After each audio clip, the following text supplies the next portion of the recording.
I washed my skin over and over and over, and the day that you died just reminded me of the 12 years I stayed alive since I was 5, wondering why my father didn't love me. At least not the way I wanted. I thought I was dirty, scrubbing and scrubbing to get the grime off my skin. As I started to bleed, I realized water wasn't enough. Soap couldn't cleanse my soul, tethered by these damn ropes you call DNA.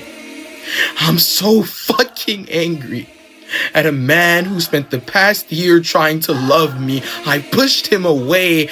I wasn't afraid, I was angry. And I never said it. In fact, I said I didn't care, but no, I was mad because he couldn't be a better man, not the one I needed him to be.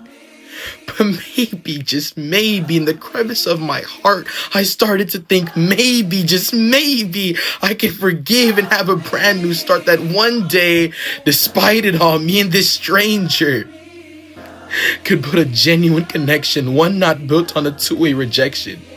And now he's gone.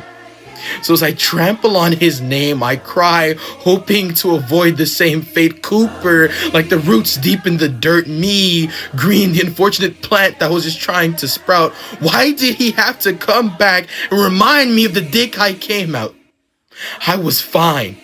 A mama's boy who was raised polite. I grew up with women in the home almost day and night. Dandelions. I never had to wish for one of them to be by my side. And maybe that's why my cry for help was always one to call, because you never did.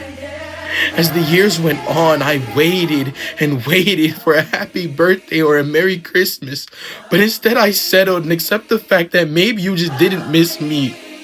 And I never had to scream for help. In fact, it was everywhere I looked, except for the man who was my father and wanted me to mistake him for my dad. And I don't mean to slander his name. I'm just hurt by a man who was only considering his fame. I find it easiest to express my art and pain.